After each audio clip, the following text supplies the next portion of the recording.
What's up, everybody? You got Cody with Dinkin' Donuts, and With D-Dog Pickleball. we're at not another pickleball podcast. Got some new paddles in store.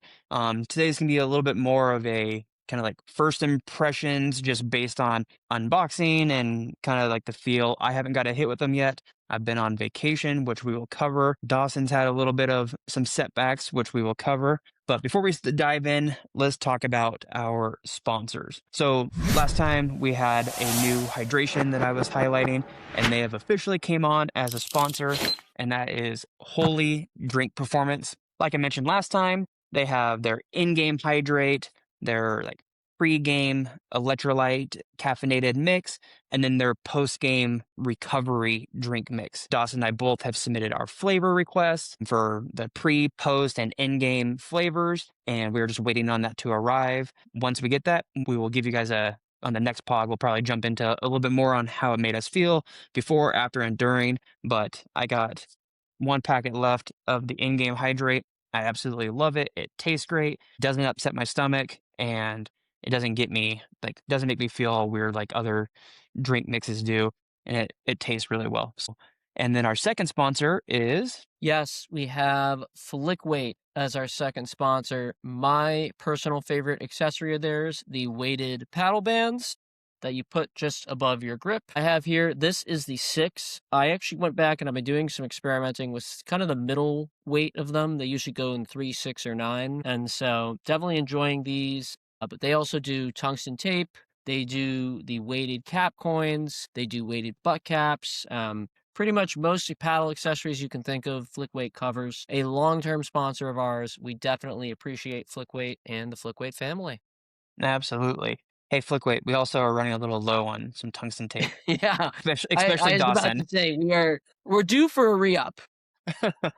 Not part of the ad read, to be clear, but yeah. So we are definitely due for a re-up. But as Cody just mentioned, we both have not been hitting as many pickleballs as we normally would be at this point of kind of the month right now. Yeah. So, anyways, let's dive into it first. So, first and foremost, how was Hawaii, man? Hawaii was great. So we were on the Big Island, staying in Kona. As everybody's probably heard, Maui, Oahu, just Hawaii in general has been just getting hammered with rain. We were fortunate we didn't get much rain. There were some different areas, like while we're traveling, that we went through that are more considered like wetlands or tropical, like rainforesty areas. So we got some rain in those areas. But for the main part, it was mid 70s, sunny, maybe a little bit overcasty, but it was nice. And did a hike through the Volcano National Park, went to some beaches, hung out, got sunburnt on the back of my hands somehow. I guess I missed that part for sunscreen. So that was a little different. Don't usually get sunburn on your back of your hands, but whatever. Kiddo loved it. We did some body surfing, enjoyed the heck out of that. But the highlight, or not really the highlight of the trip, but a highlight that we did is one of the days we took a island hop plane over to Honolulu, hung out at Waikiki for a bit. Parents went and visit Pearl Harbor, but I went and hung out with the Trigger Grip guys. Let me grab that real quick. With the Trigger Grip guys. So the Trigger Grip has been something I've used here and there. I've only ever had one product other than one of their prototypes. So I don't swap it on every single paddle I try, but it usually is right there on my main or my second paddle, just depending on which one I'm bouncing back and forth between. So I linked up with them, got several more. So those are going to be going on paddles. I have them on 2 paddles right now that I've been playing with again. They were great to play with. Some good competition, probably solid 4-5 competition, maybe pushing 5-0 given the day. Definitely did not feel outclassed or anything, but they put us up with a super awesome venue. And they had about 7 guys that showed up, like in total. So the 2 guys from Trigger Grip, me, and then a couple others. So we were just kind of rotating games. The place they put us up at, I can't remember it off the top of my head. The Forte in downtown Honolulu. So it's like a indoor facility, and it's like double leveled. So they have an upstairs level and then a downstairs level. They had virtual golf and everything. Super good facility. The courts were awesome. The height was a little bit of an issue, as you can expect in like an indoor facility with an upstairs and a downstairs level courts.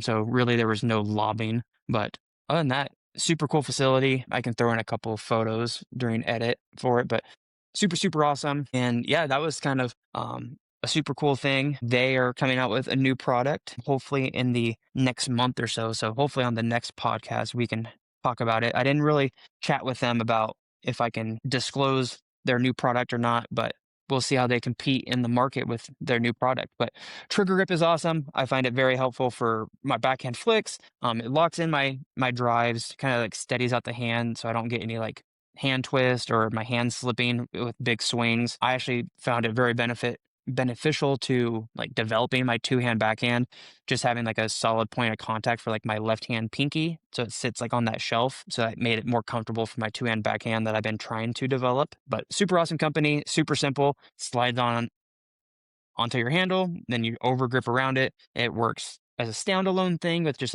your normal, plastic grip and then over grip, or you can combine it with a Hesicore, Ethos, anything. So super beneficial, doesn't limit you that I think, but super awesome company, super awesome dudes. Happy to support them when I can. But while I've been in Hawaii, somebody else has been a couch potato.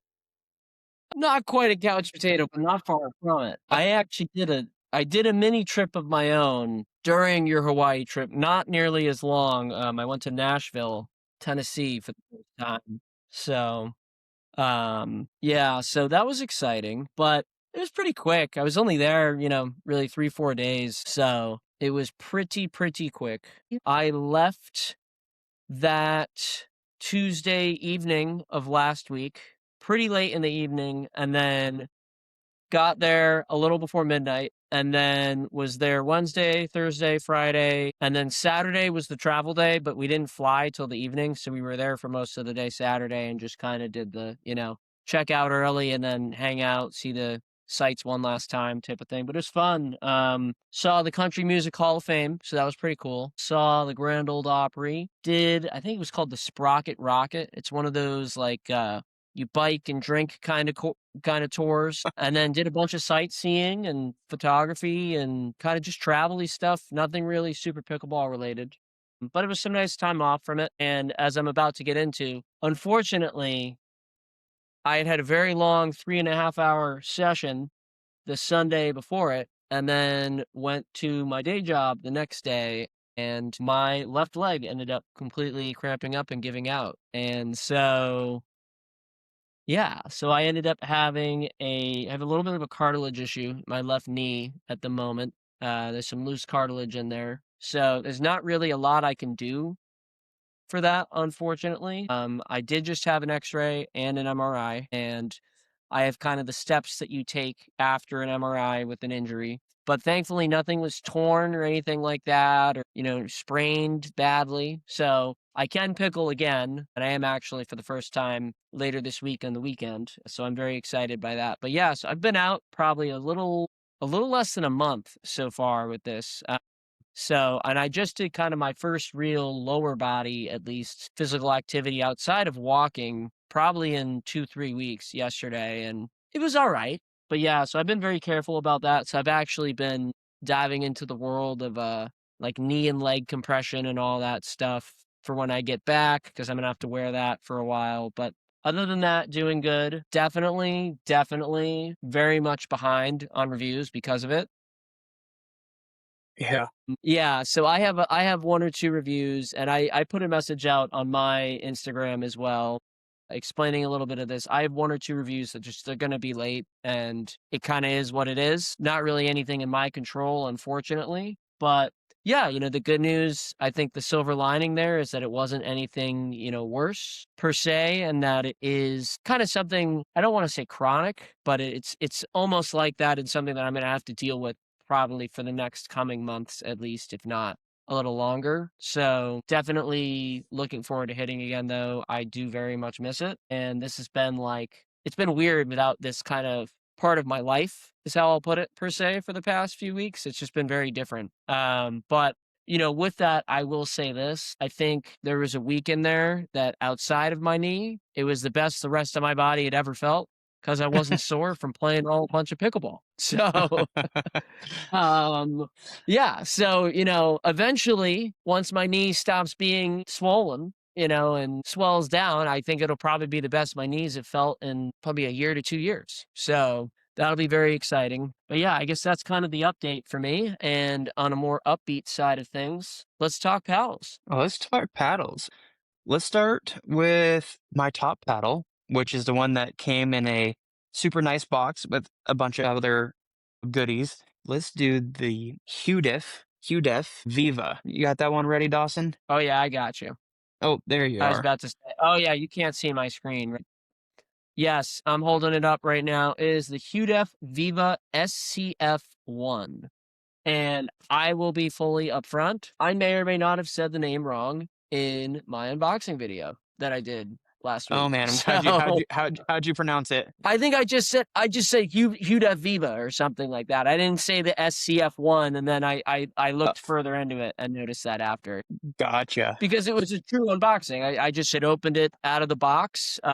QDEF, both Cody and myself have had some communication with, but I wouldn't say it's the most in-depth communication. So I actually was relatively surprised when this came because I thought it was going to be much later, actually more towards now time period wise. Mhm. So all for that. If you're a company listening to this, you can send and not communicate. I don't have an issue with that. If we have follow-up questions, that's usually when I like some form of communication to happen. But again, if it's a paddle that's pretty self-explanatory, that works for me. So, but yeah, it's got this really cool gradient edge guard. I know there are reviewers out there that don't love the gradients, and usually I'm in that camp. This gradient in particular, I am really a fan of. I will admit, here, I'll do the, yeah, there we go. Just focused on it. But in particular for me with this gradient, the one thing I do worry about is it's white predominantly, so that once you mark up the top a little, I have a Mhm. feeling it's all either turn white or turn black, kinda.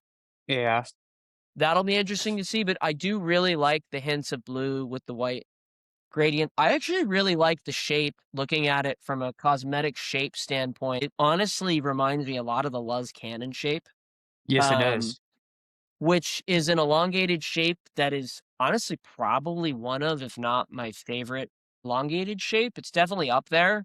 I was about to say it's usually that and the 11-6-24 Hirachi X are usually my preferred elongated types of shapes. I usually don't really love the super long where it's like almost 17 inches long type of thing, just because I find it to be very slow, but you gain reach per se in that. So, Mhm. I would say that this, honestly, I'm looking at it again now. This is pretty much a Luz Cannon shape wise. The handle's even about the same. I do think there might be a little more handle real estate, but other than that, yeah, I mean, at some point, I'll probably grab one and compare them shape wise. But yeah, that's kind of my early thoughts and out of the box impressions. What do you got, Cody? Yeah, so just so everybody knows, like, I haven't got to play with them yet. They came while I was on vacation, so really just gotta do, like, an unboxing and wanted to highlight them. So I don't have a lot of information off the top of my head, but they did send me a little packing slip, so I'll read off. It is an elongated. It's a swing weight of approximately 116. Um, Paddle length is 16.5, paddle width 7.4, 16 millimeter. They're saying that the grip length is 5.5, which is kind of the standard grip length anymore, with a grip circumference of a 4 1/8 circumference. They are claiming a 3-year warranty, and they're claiming it has explosive power, massive sweet spot, and a pinpoint control. And they're claiming it's a supercritical foaming polypropylene honeycomb. I don't have any It's a X-rays or little anything. longer than 5.5. There you go. I got the ruler up to it right now. Break out the Yeah, tape. I was calling baloney on that one that they're claiming that. It's like 5.7 is Hey, what it is. I like that. Plenty of room for a So two-hand you then. actually get a little more real estate, which is there's pros and cons to that. But yeah, I mean, all the rests. I mean, here, I'll measure the face right now. If you guys want to see this amazingness of me measuring a pickleball paddle. Yeah, hang on, I gotta flip the tape around actually for that. Yeah. Yeah.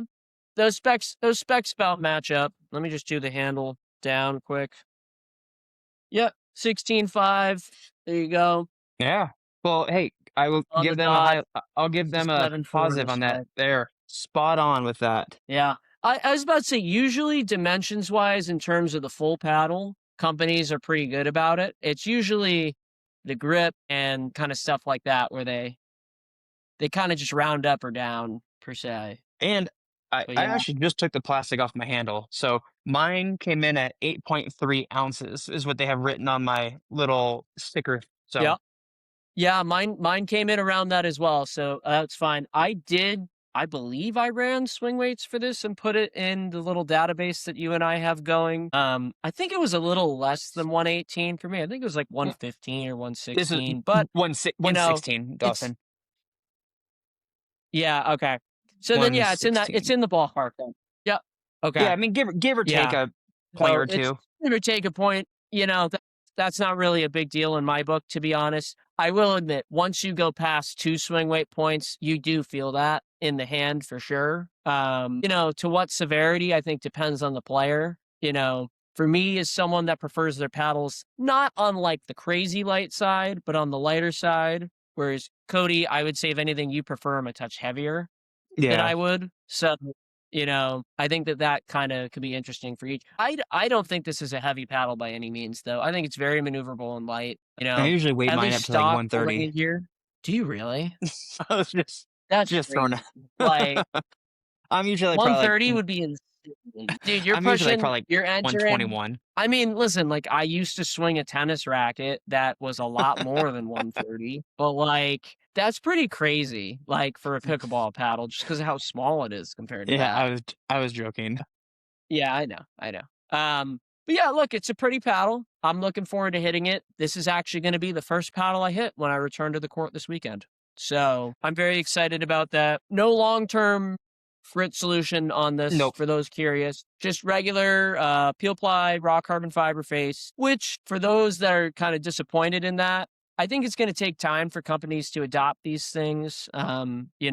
I know that, and it's not something I'm going to touch with a 10-foot pole, but I know that some companies are having recent legal actions held against them for certain patents. You can bet that the patents are already coming to the long term grit solution. So everybody's trying to come up with their own version of it to Yep. avoid that. And I will leave that at that. Anyways, let's move on. So this paddle honestly reminds me a lot of Cody's recent trip to Hawaii. And this is the Kiwi Dwell Pop. So I'm pretty sure it's the pro version too. I think they have a non-pro maybe from what I read. To be honest, I have had zero communication with Kiwi. So all the communication is on Cody's front with these guys. Do one thing I do like, and some companies do this, like I know Apes does this as well. They have a forehand side and a backhand side of the paddle. I was just looking at that. Yeah. So some companies will do this, and then some companies will do this where it's the same on both sides. It's all personal preference. I find pros and cons to both. To be honest, I feel like it's more of a subconscious thing or a mental thing than it is a actual play advantage thing. I will say I do prefer the writing not to be in bright white rather than in bright white here. I So was this just would going to say probably that. yeah, this would probably be the side I'd wanna see less, so I'd imagine it'd be the forehand side, just because in doubles, at least, you're gonna hit more backhands like this than forehands typically, but hey, to each their own. So, yeah, it's a hybrid shape. I actually really like this hybrid shape. This is the hybrid shape I usually suggest to a lot of companies or kinda around those specs when doing kind of the consulting side of pickleball. It's kinda your typical standard hybrid shape. The bread and butter invader is the shape that I usually use as an example there. I know some people don't love that there's no real taper here, but I find that there's advantage to that. And I know Honolulu Pickleball Company, for example, they do a hybrid like this, and then they have a longer handle version where it just goes higher up. So that's an option you can do as well. Hybrids, in my opinion, are where companies can be the most creative in terms of paddle Nice. shape because it's kind of the shape you can innovate with the most, per se. I feel like the elongated and the wide body are relatively solved shapes in pickleball, but hey, who knows?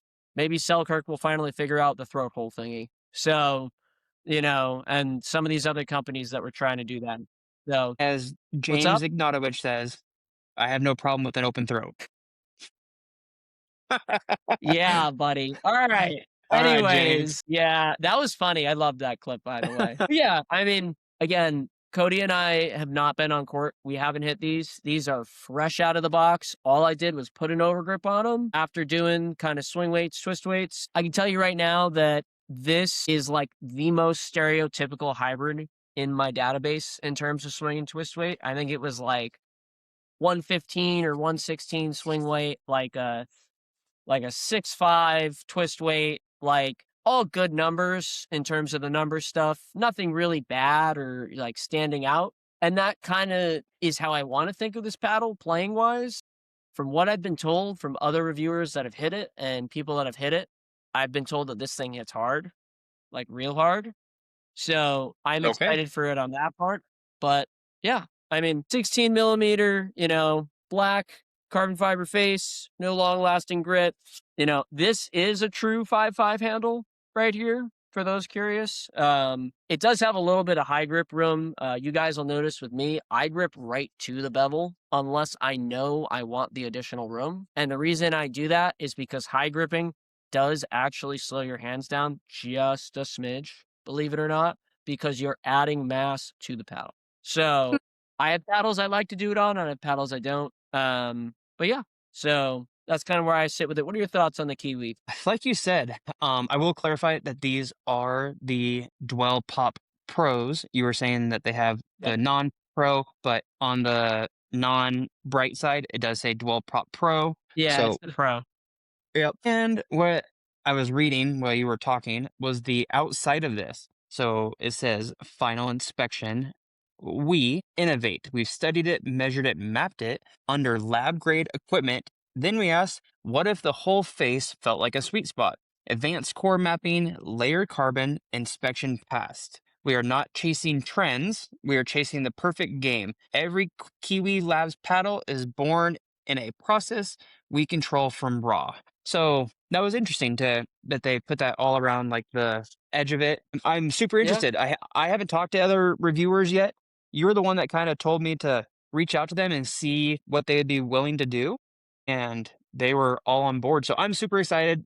I like the smaller companies that aren't, the big name companies, the Yola, the Selkirks, the Franklins, Paddletechs or Carbons. I like playing with these smaller brands, giving them some feedback, giving them some, social media presence and some highlight, just that they may slip through the cracks. So super excited. I like the kind of like that checkered. It looks pretty cool standing out. I'm with you though. I definitely like the blacked out side way better Yeah. than the The bright white is whites. a lot Yeah, when I you mean, flip it. just sitting here with it, you can that's just like glowing white. But yeah, definitely, like I said, pulled them out of the bag. I've just pulled the plastic off this handle as well. So I'll be hitting the courts here tonight, I think, in the next couple days before I'm back to work. These will definitely be this one and the Hudaf will definitely be paddles I'll be playing with for the next few days. Yeah, I love it. One other thing I want to say on the Kiwi real quick. This is a pretty cool butt cap. Like, I kind of like it. I will admit, again, it's very aggressive with like the white lettering, but I find it pretty cool. And one thing I do like is that it's one of the ones you can pop out. So you can put like the flick weight in there, Yeah. where you can interchange the overgrips easier. Like the Hugh Def, it's not a pop out one. You'd have to go in and you have to take it out from the inside, which is just more work. So I always recommend those, or I recommend kind of you do like what companies like Gator Strike does, where they just kind of put their logo on, but they put the impression in that you can just put the coin over it Yeah.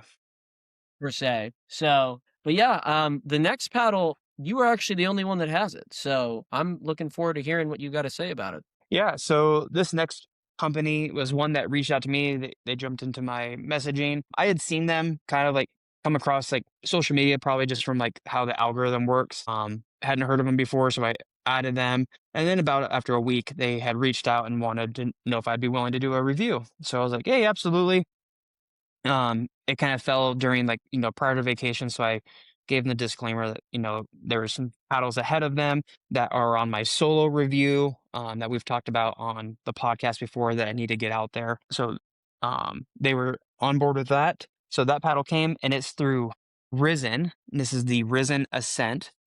It's a elongated style paddle, 16 millimeter core, elongated, normal T700 carbon fiber face, peel ply, no long term grit, kind of like the other paddles.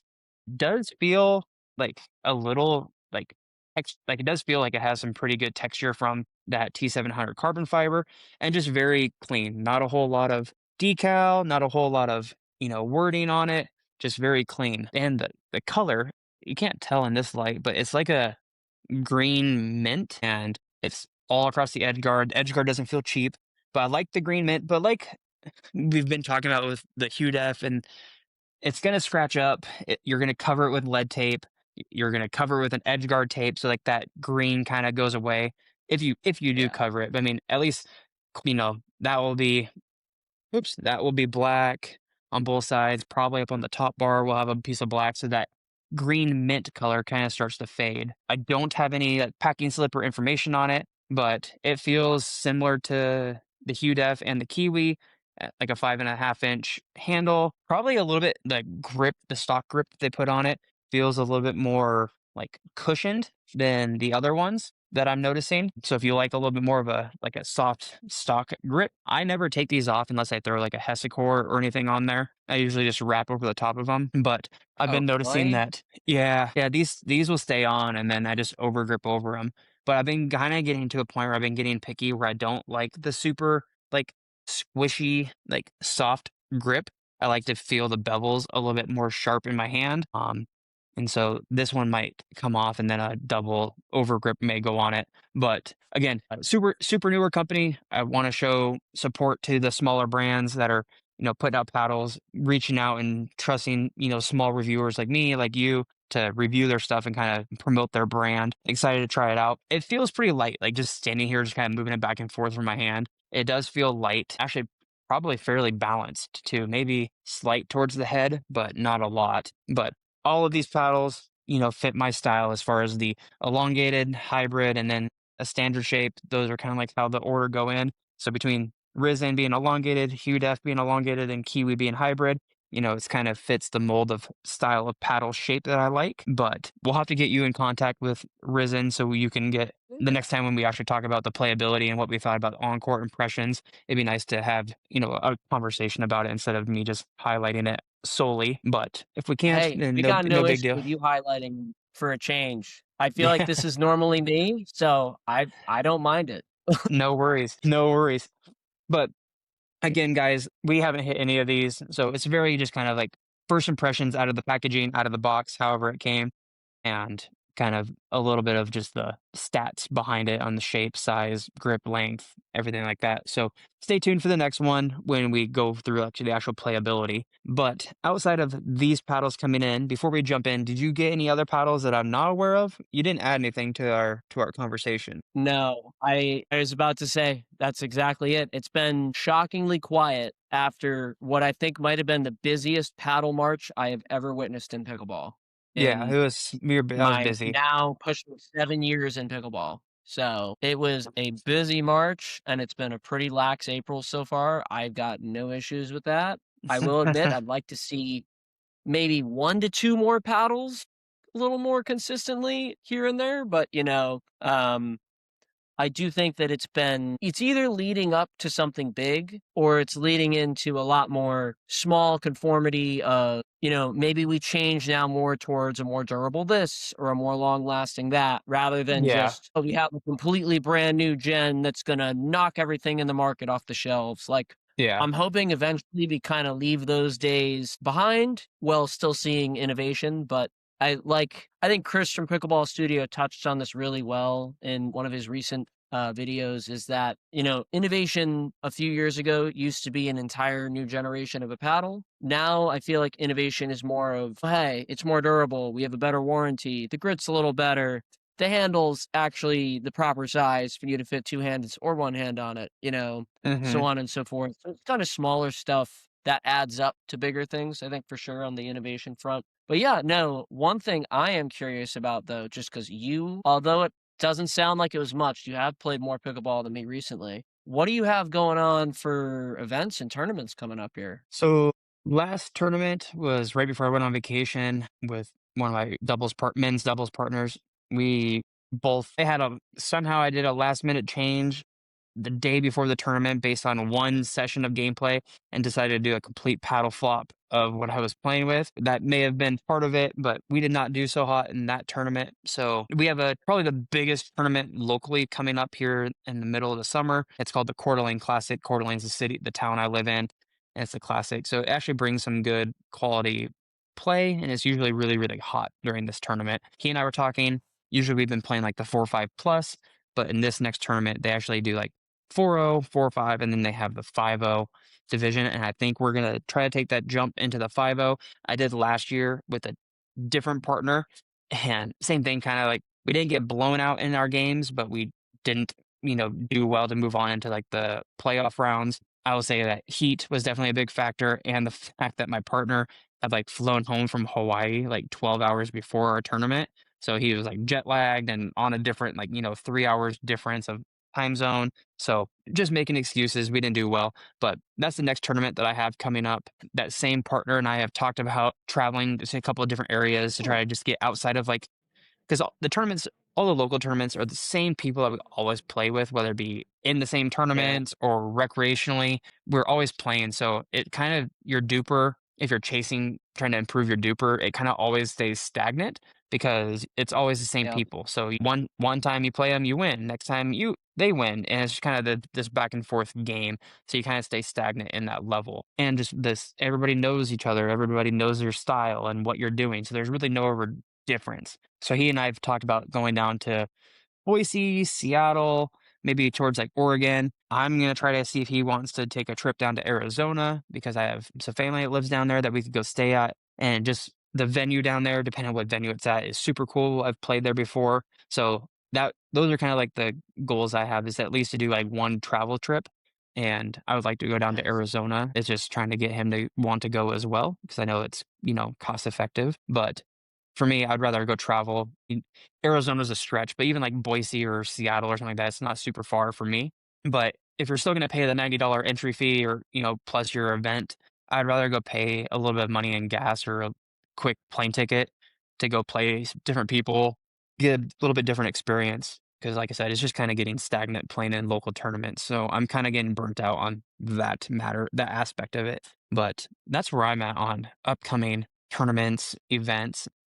Do you have anything coming up, or are you just gonna be nursing the knee injury? So, I did have plans for a fairly busy summer of tournaments and a variety of other things, but obviously with the knee injury and stuff like that, I'm definitely cutting back on that front. I will say before I go into the things I have coming up, the duper stagnation piece you just mentioned is so real here in Massachusetts. It's crazy. If I play, I mean, I'm fortunate enough that there's small enough states that like I can hit a couple of states in terms of tournaments, but it's even to the point like, let's say I go play in Connecticut, a state or two away. I'm gonna know most of the people in my draw, to be honest, because that's where I started playing tournaments because there wasn't Mhm, any in Massachusetts originally. If I play in Massachusetts, unless I play, in a different division or like maybe a brand new venue that no one knows of, I'm gonna know usually at least one other person, if not maybe know a face, know a name, stuff like that. And it's the same thing with a lot of these other small kind of coinciding states. I'd probably have to drive 2+ hours to really get out of that, reach per se. So the duper stagnation piece is something that I don't think a lot of people are talking about enough for sure. I do think that is a big, you know, I don't want to say issue, but a piece definitely when you're trying to raise your duper a bunch and stuff like that, which is still a goal of mine because mine has definitely depreciated, is how I'll put it, compared to where it's been and, where I was at. Obviously, with this injury now, we'll see coming back from that. I did have plans for one May 2nd. It's a local one at a venue I've actually been doing a fair amount of hitting out of this winter that prior to this winter, I basically didn't even hit at. So, the guy I play with, my buddy Nick, he actually is a coach at this venue as well. So we're getting a pretty good deal in that regard. And, I told him I was like, sure, but I'm going to be real with you, dude. Like, there is going to be a chance that it might not be good to go by then. It might be. So we'll see. Mhm. It's about a 4-week timetable, so it's aggressive. It's only 1 draw though, and it's a 1-day event. It's no multiple days, nothing There you like go. that. So, I'm hoping I was just like, "Look, like, anything past, once we push past that 3.5, 4-hour mark, it probably would get really tough, but, under that, in terms of hours playing on court, I think I could do it, but we'll see. We'll see how that goes." But yeah, I mean, tournaments, it has been something I've been looking to do more of and do again. I did some in the beginning of the year in January, and then I kind of took February and March off because if you live in New England, you know that this was like the snowiest February and March we've had in probably almost 20 years. It was to the point that like every Saturday, Sunday, you didn't know if it was going to be like a blizzard or like just cloudy out. So I was like, yeah, I don't want to spend $100 and then lose my entry fee and get stuck in the middle of nowhere in like, Yeah, Saugus or Randolph or something. So, yeah. So I'm definitely looking forward to it, especially kind of as we enter into the summer here, late spring, early summer. That's kind of the prime time for me for tournaments anyways, because I would just rather play them outside, to be honest. More courts, more space, like, but, fresh air. indoors, it's equally as fun.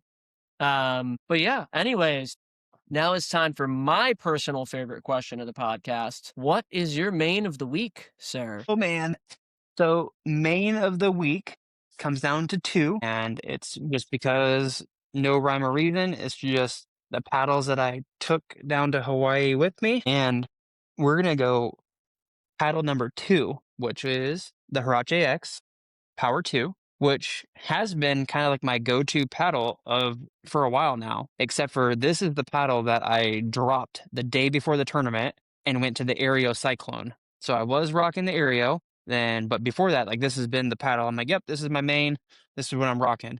However, I didn't have a trigger grip on it, and I wanted to have a trigger grip when I was going down to go play with the trigger grip guys. And the last trigger grip paddle I had was my prior main, which was the RPM Friction Pro 1 with the Hesicore and the trigger grip. And I forgot actually how much I loved playing with this paddle. Like, no weight, it's stock. I have a Hesicore and a trigger grip on it. No weighted band, no weighted tape, no flick coin. And man, I was loving how I was playing with this paddle and was like, okay, this paddle's going to go back in the bag for a little bit. And I'm wanting to like the RPM Q2, but I'm just having a hard time controlling it. And you and I've texted a little bit and said, hey, try this, try that, as far as doing changing the balance point and swing of it, and I just haven't done it yet. So, but right now, the Friction Pro 1 and the 11624 Oh, Hirachi Power 2 are my 2 mains. All right, we're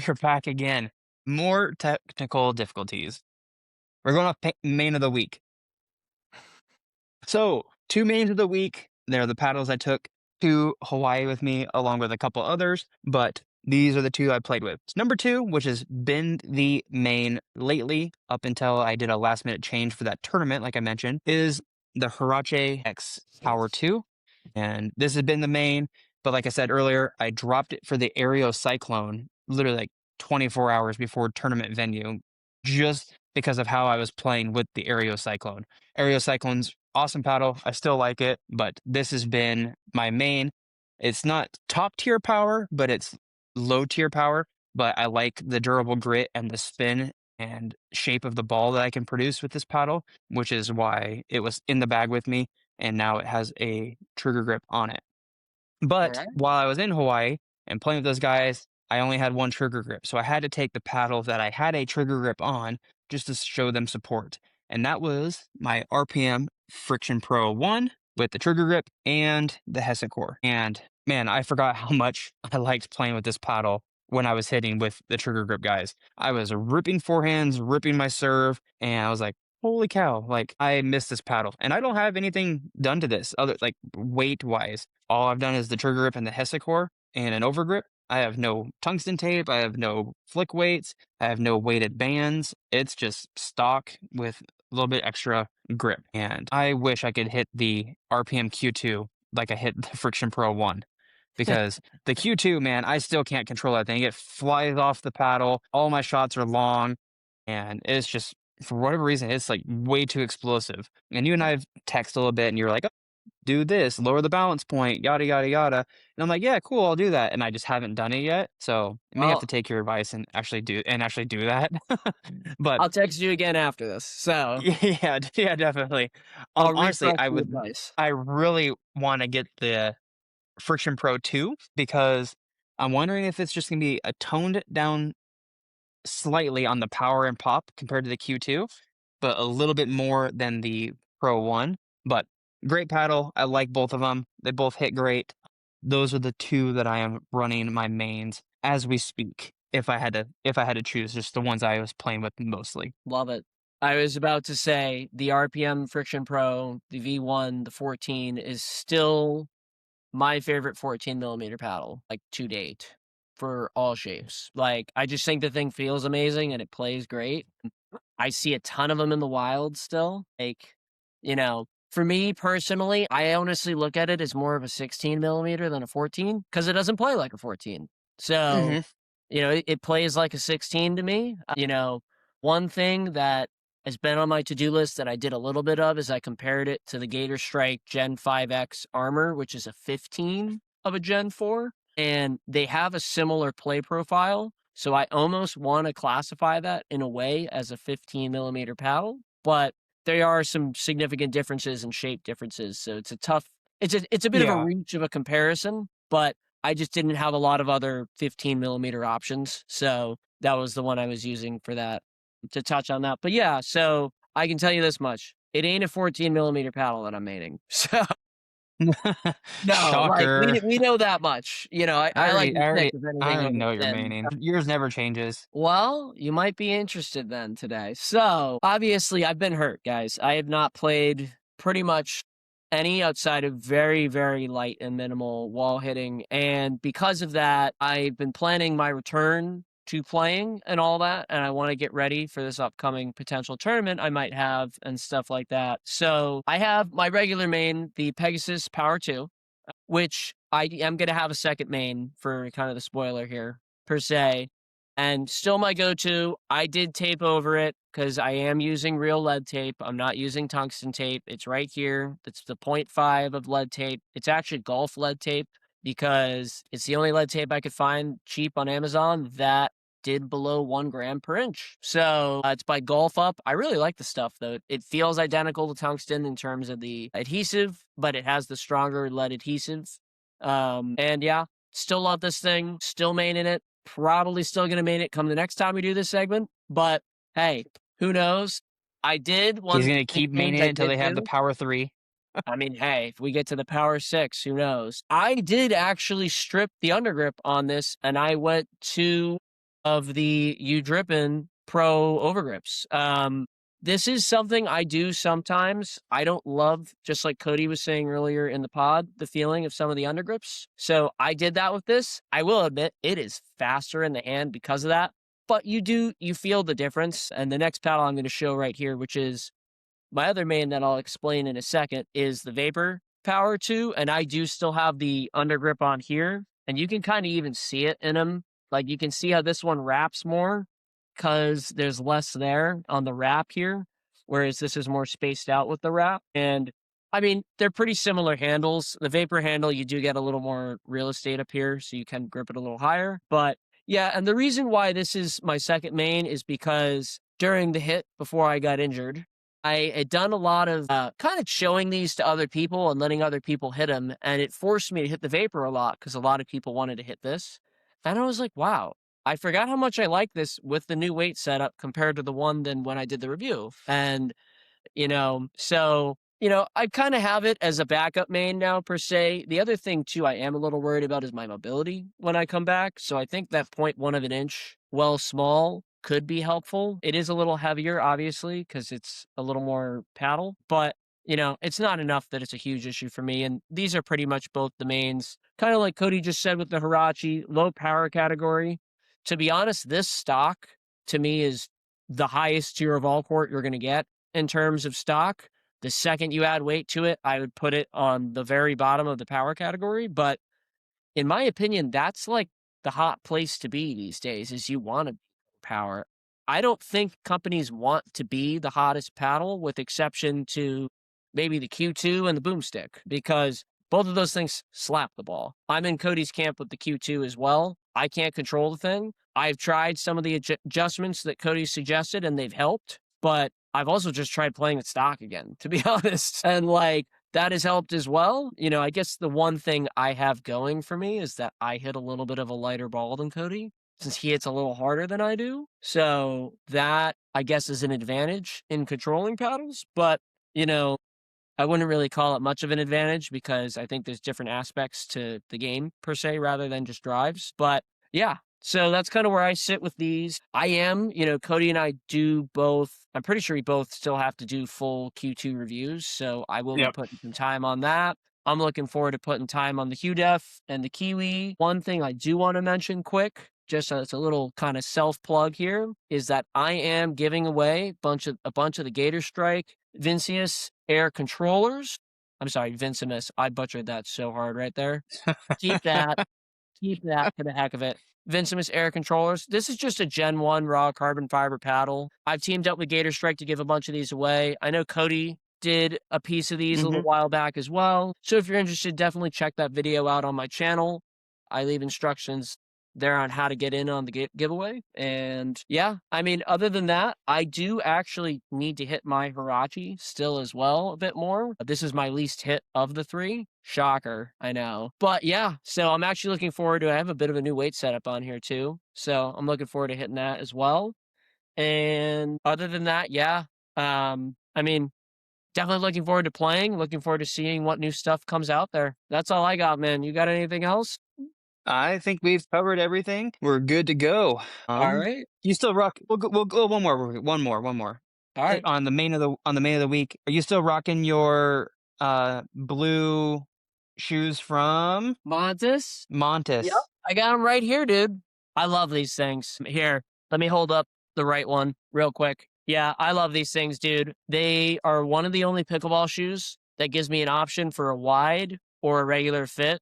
And I think all companies should be doing that, in my opinion, when it comes to Yeah. court shoe footwear. I think there's no excuse. Like, it's not hard to make a wide version. It doesn't have to be like a super wide. It's just, it makes the toe box so you can fit your foot, basically. So Yep. I still love these things. I love this piece of it. In my opinion, catch them on sale just because I think that, you know, I think it's 109 now for some of the older colorways, but some of the newer ones, they go up to like 119, which is a little, not a ton, but it's a little much to me for a court shoe just because of how long they last. Although I will say these are very long lasting court shoes compared to most Yes. court shoes. I know that Cody's had that experience as well with them. I need to And order a yeah, new pair. the other thing I like too is they're made for the insole to be swapped. So I have Yes. an insole in there and they have a little bit of Dr. Scholl's padding under that as well. That is self built in for each Oh shoe. man. Yeah. So I do actually really enjoy those in that regard. And they give you two shoelace colorways for each color. So I All could have right. gone blue shoelaces here. I like the white on blue. I think it looks more fire personally. Um, yeah. What are you standing on for shoes these days? So, I'm rocking a local company. I'm rocking the Selkirk Court Strikes. I don't have my Okay. Court Strike 2s, but I had another pair of my Court Strike 1s that I took to Hawaii with me. Selkirk did a great job on the upgrade from the Court Strike 1 to the Court Strike 2 as far as sole durability. I mean, I played for 2 hours and I can already see where this is my right foot, not even my left foot, where I can see where my drag marks are at from where I drag my toes on my shots. But I'm rocking the Court Strike 2s. Yeah, even this one, you can see the burn is already coming through right there, just on that top layer. But I don't wear these for sport purposes, but the new Selkirk Legacy Pros, they have the Legacy line and Legacy Pro line. They're supposed to be Selkirk's version of casual wear meets court shoe. I would say that the pros definitely meet more of that transition between it can look very good casually and be very good on the court. Has a little bit more of the molding and everything that looks a little bit more sporty and a little bit more support. And the sole, they're Infinigrip, not Infinigrit, but grip with a P. They say if you're putting them on for the first time and you're going to the court, it might feel a little slippery. So they actually encourage you to like jog around, kind of scuff your feet up a little bit to warm that Infina grip up. And then it kind of breaks in and allows it to actually grip the court. I don't wear them for the court just because I like having dedicated court shoes versus casual shoes. But if you're that person that's out and about and you're like, oh man, I want to go hit a little bit and you have your gear with you like I always do, but you don't have your shoes, which you should if you are serious about it, they transition very well. But I wore my Legacy Pros on the airplane around Hawaii on a couple walks. They are super comfortable. I got the white ones, so I try to baby them a little bit so they stay nice and clean and not super dirty, but they're comfortable. They feel great. They're not super heavy and, they aesthetically they look very pleasing. So my like go-to shoes right now, I would say are the for casual wear are the Selkirk Legacy, and then for court are the Selkirk Court Strike shoes. And that's not because they're local. I was running the Montes for the longest time, and I still feel out of the shoes that I've ran, Court Strike ones, Court Strike twos, uh, Montes, and then oh shoot, I can't think of the other name. The Ciphers. Um, all the other shoes, Cypher, Selkirks, and there was another Asics. I burned through those in about a month to a month and a half during like summer conditions. And then during like winter conditions, I would say they've been lasting me about 2.5 months, like on indoor play solely. But the Montes were by far, they lasted me middle of the summer, outside surfaces, probably 5 to 6 months. They were definitely long lasting. And I'm not burned all the way through, but they're burned enough where if I'm on the balls of my feet and playing, I can definitely tell that I'm slipping and they don't have as much grip in those certain areas. So it was just time to change. So, but I still have my Montes. They're sitting right here on the floor and all my other stuff. I'm actually going to be swapping out my Court Strike 2s, probably here sometime this week before I go back to work because they are starting to get to that slippery stage as well from just burning through both of the toe boxes. But yep, Legacy and Court Strikes are the shoes I'm rocking right now, and then I am gonna have to order a pair of the Montes because they've come out with some new colors that I like. Yeah, I like I the blue. was about to say, the Monson is killing it with the colorways right now. That Like, it what was just it? Is keeps it getting like, The Riley Newman? Is that who they just the signed with the red, white, and All-American? blue? Yeah. Yeah, I'm gonna have to They get got those. him an All-American shoe that's also pretty fire. I've Yeah. seen some unreleased versions yet of being in the little ambassador, all that circle, and I got a vote on some. I actually did vote on the blue. That was why I opted to get it when it won. There you go. Unfortunately, Montes is not big on sending the reviewers typically. You you go out of your own Yeah. pocket and that's how you do it, but they'll definitely incentivize in other ways or try to, Yeah. whether it's, a code or etc. But yeah, I mean, look, I think with shoes, the big thing is you find what works for your feet just because it's something that can be passed up upon, kind of like socks, but it does matter. Mhm. I was about to say, I have a practice pair of K Swisses that are nearing the end, nearing that smooth state. I don't know how much hitting I'll be doing them just with the state of my knee currently. I'm definitely going to play it Yeah. extremely safe. But yeah, and I'm not gonna lie, I get bummed when I burn through a shoe in 2 months. It's like, Yeah. it doesn't really help me a bunch, even with the 6-month durability thing, because half the time you have to break them a certain way to get the durability for those warranties. So it's definitely an interesting challenge that, to be fair though, it's been around since a lot of the tennis and earlier court sport days. So this is nothing new to the court industry. It's just No. probably new to a lot of people in pickleball. Maybe this is their first full court sport that they're experiencing this process with. Yeah. A recommendation I like to give as well is basketball shoes to a lot of people. I do still stand by that some basketball shoes make great pickleball shoes. I think you need to know your foot and you need to be careful though. Because I think if you pick the wrong basketball shoe, you're going to roll an ankle very fast or you're going to get hurt. But if you pick the right one, it's tough because they don't really make high tops in basketball anymore, but I always like to recommend the high tops back in the day. It was the same thing with tennis when I was playing tennis. But, I've always been a court shoot guy personally. So I'm kind of just used to how those feel more. But Mhm. at least for outdoors, it is the same service. So, but yeah. All right. Look, we got even a bonus segment in here. We got a shoe segment. Maybe we'll keep that as a normal closer. But yeah. All right, man. That's all I got. I'm done now, so All awesome. right. We'll see you guys on the next one. Stay classy. Adios.